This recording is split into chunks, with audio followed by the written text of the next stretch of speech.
নমস্কার, আমি আবির চ্যাটার্জি। আপনারা দেখছেন আমার channel SCH miscellaneous solution. Lok Sabha vote চলাকালীন যদি ভোটিং মেশিনের পরিবর্তন করতে হয় তাহলে কি করতে হবে সেটা নিয়ে আজকে আলোচনা করব। ভোট চলাকালীন কোনো কন্ট্রোল ইউনিট বা ব্যালট ইউনিট খারাপ হলে সেক্টর অফিসের রিজার্ভ থেকে নূতন কন্ট্রোল ইউনিট ও ব্যালট ইউনিট ভোট গ্রহণ কেন্দ্রে পাঠাতে হবে।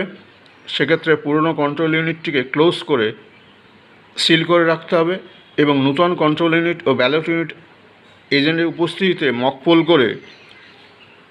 মকপোল সার্টিফিকেট তৈরি করে এজেন্টদের স্বাক্ষর সহ সেক্টর অফিসে পাঠাতে হবে ও প্রিজাইডিং অফিসারের ডিক্লারেশন পার্ট 2 পূরণ করতে হবে, অর্থাৎ রিপ্লেসমেন্ট অফ ইভিএম তার ডিক্লারেশনটা দিতে হবে। ঠিক আছে? এবং আর একটা কথা যেটা হচ্ছে, যদি খারাপ হলেই সঙ্গে সঙ্গে কিন্তু সেক্টর অফিসে ফোন করে জানিয়ে দিতে হবে। ব্যালট ইউনিট বা কন্ট্রোল ইউনিট যেটিই খারাপ হোক না কেন, উভয় ক্ষেত্রেই দুটি মেশিনকেই বদলাতে হবে এবং নতুন বিইউ ও সিইউ এর সেট নিয়ে পুনরায় মকপোল করে ভোট গ্রহণ পর্ব শুরু করতে হবে।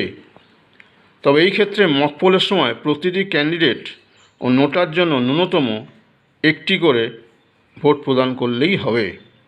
এক্ষেত্রে একটি নতুন মকপোল সার্টিফিকেট তৈরি করতে হবে এবং অরিজিনাল মকপোল সার্টিফিকেটটিতে কন্ট্রোল ইউনিট রিপ্লেসমেন্ট হওয়ার সঠিক সময় সহ নোট দিতে হবে। ঠিক আছে?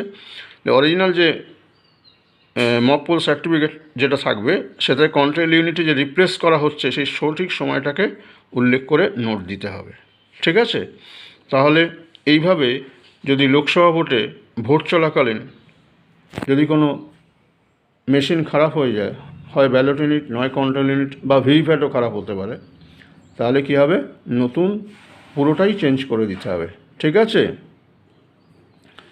ভিডিওটা ভালো লাগলে প্রচুর লাইক করবেন, কমেন্ট করবেন, শেয়ার করবেন, সাবস্ক্রাইব করবেন এবং পাশের বেল আইকনে প্রেস করবেন যাতে পরবর্তী ভিডিও নোটিফিকেশানটা আপনাদের কাছে একদম প্রথমে আসে। Thank you.